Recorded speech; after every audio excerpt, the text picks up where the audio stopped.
രാഷ്ട്രീയ പാർട്ടികളുമായി തെരഞ്ഞെടുപ്പ് പ്രശ്നങ്ങൾ ചർച്ച ചെയ്യാൻ തെരഞ്ഞെടുപ്പ് കമ്മീഷൻ തീരുമാനിച്ചിരിക്കുകയാണ്. തെരഞ്ഞെടുപ്പ് പ്രക്രിയയെ കൂടുതൽ ശക്തിപ്പെടുത്തുവാൻ രാഷ്ട്രീയ കക്ഷികളുടെ പ്രസിഡന്റുമാരെയും പാർട്ടിയിലെ മുതിർന്ന അംഗങ്ങളെയും തെരഞ്ഞെടുപ്പ് കമ്മീഷൻ ആശയവിനിമയം നടത്തും. ഏപ്രിൽ 30-നകം എല്ലാ ദേശീയ പാർട്ടികളും നിർദ്ദേശങ്ങൾ നൽകണമെന്ന് കമ്മീഷൻ നിർദ്ദേശിച്ചിരിക്കുകയാണ്. സംസ്ഥാനങ്ങൾ, കേന്ദ്രഭരണ പ്രദേശങ്ങൾ എന്നിവിടങ്ങളിലെ സിഇഒമാർ, ഡിഇഒമാർ, ഇആർഒമാർ എന്നിവർ രാഷ്ട്രീയ പാർട്ടികളുമായി പതിവായി ആശയവിനിമയം നടത്തണമെന്ന് കമ്മീഷൻ അടുത്തിടെ ആവശ്യപ്പെട്ടിരുന്നു. അത്തരം യോഗങ്ങളിലെ ആവശ്യങ്ങൾ നിയമപരമായ ചട്ടക്കൂടിനുള്ളിൽ പരിഹരിക്കണമെന്നും മാർച്ച് 31-നകം കമ്മീഷൻ നടപടി റിപ്പോർട്ട് നൽകണമെന്നും chief election commission Gyanesh Kumar ആവശ്യപ്പെട്ടിട്ടുണ്ട്.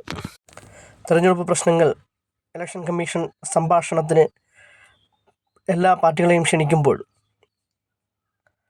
നമ്മൾ മനസ്സിലാക്കേണ്ടത്, തെരഞ്ഞെടുപ്പ് പ്രക്രിയയുമായി ബന്ധപ്പെട്ട് ഇനിയും പരിഹരിക്കാത്ത പ്രശ്നങ്ങൾക്ക് പരിഹാരം കാണാൻ കേന്ദ്ര തെരഞ്ഞെടുപ്പ് കമ്മീഷൻ എല്ലാ രാഷ്ട്രീയ പാർട്ടികളുടെയും ഭാരവാഹികളെയും നേരിട്ടുള്ള സംഭാഷണത്തിന് ക്ഷണിച്ചിട്ടുണ്ടല്ലോ. തെരഞ്ഞെടുപ്പ് പ്രക്രിയ കൂടുതൽ ശക്തിപ്പെടുത്തുന്നതിനാണ് ഇതെന്നും ഇരു കൂട്ടർക്കും അനുയോജ്യമായ സമയം അറിയിക്കണമെന്നും മുഴുവൻ ദേശീയ, സംസ്ഥാന രാഷ്ട്രീയ പാർട്ടികൾക്കും അയച്ച കത്തിൽ കമ്മീഷൻ വ്യക്തമാക്കിയിട്ടുണ്ട്.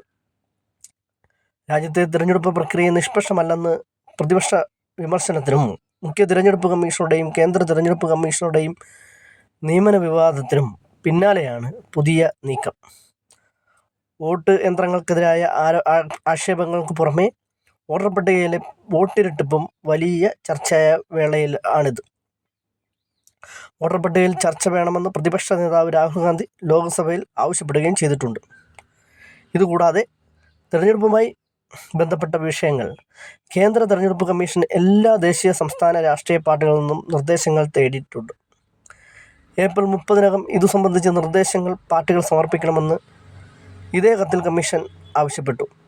1950-ലെയും 1951-ലെയും ജനപ്രാതിനിധ്യ നിയമങ്ങൾ, 1960-ലെ വോട്ടർ രജിസ്ട്രേഷൻ ചട്ടങ്ങൾ, 1961-ലെ തെരഞ്ഞെടുപ്പ് നടത്തിപ്പ് ചട്ടങ്ങൾ, സുപ്രീം കോടതി ഉത്തരവുകൾ എന്നിവയുടെ അടിസ്ഥാനത്തിലായിരിക്കും നിർദ്ദേശങ്ങൾ പരിഗണിക്കുക. കഴിഞ്ഞ ആഴ്ച മുഖ്യ തെരഞ്ഞെടുപ്പ് കമ്മീഷണർ ഗാനേഷ് കുമാർ ചേർന്ന തിരഞ്ഞെടുപ്പ് ഓഫീസർമാരുടെ യോഗത്തിൽ രാഷ്ട്രീയ പാർട്ടികളുമായി ആശയവിനിമയം നടത്താൻ എല്ലാ സംസ്ഥാന, ജില്ലാ തെരഞ്ഞെടുപ്പ് ഓഫീസർമാർക്കും നിർദ്ദേശം നൽകിയിരിക്കുകയാണ്. ഇതിൻ്റെ റിപ്പോർട്ട് മാർച്ച് 31-നകം ഇലക്ഷൻ കമ്മീഷൻ സമർപ്പിക്കാനും ആവശ്യപ്പെട്ടിരുന്നു. ഈ അവസരം ഉപയോഗപ്പെടുത്താൻ കമ്മീഷൻ രാഷ്ട്രീയ പാർട്ടികളോട് അഭ്യർത്ഥിക്കുകയും ചെയ്യുകയാണ്. അതിനാൽ ദേശീയ, സംസ്ഥാനത്തുള്ള എല്ലാ രാഷ്ട്രീയ പാർട്ടികളും ഈ ഇലക്ഷൻ കമ്മീഷൻ്റെ ജില്ലാ തല, സംസ്ഥാനതല കമ്മീഷനോട് ആവശ്യപ്പെടേണ്ടത് വോട്ടിംഗ് മെഷീൻ ഇന്ത്യ തിരഞ്ഞെടുപ്പുകളിൽ നിന്നും നീക്കം ചെയ്തുകൊണ്ട് ബാലറ്റ് പേപ്പർ കൊണ്ടുവരണമെന്നാണ് നമുക്ക് ആവശ്യപ്പെടേണ്ടത്. അതിന് എത്ര രാഷ്ട്രീയ പാർട്ടികൾ കഴിയും എന്ന് നമ്മൾ ഈ ഇന്ത്യ മഹാരാജ്യത്ത് കാണേണ്ടിയിരിക്കുന്നു.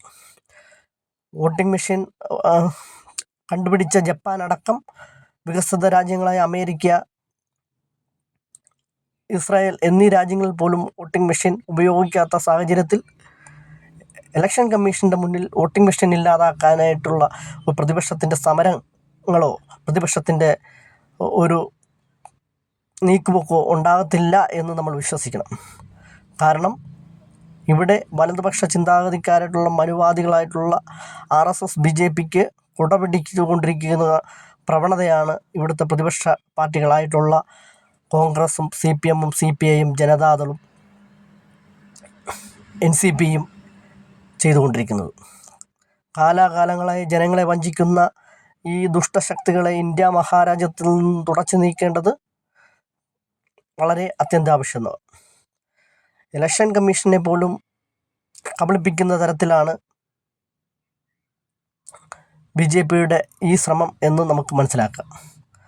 വോട്ടിംഗ് മെഷീനെതിരെ ആക്ഷേപം ഉന്നയിക്കാതിരിക്കാനും വോട്ടിംഗ് മെഷീനിൽ കൃത്രിമം കാണിച്ചുകൊണ്ട് ഇലക്ഷനെ നേരിടുവാനും RSSഉം BJPയും ശ്രമിക്കുന്നതിൻ്റെ പ്രത്യക്ഷ ഉദാഹരണങ്ങളാണ് പല സംസ്ഥാനങ്ങളിൽ നടന്ന ക്രമക്കേടുകൾ നമ്മളെ സൂചിപ്പിക്കുന്നത്.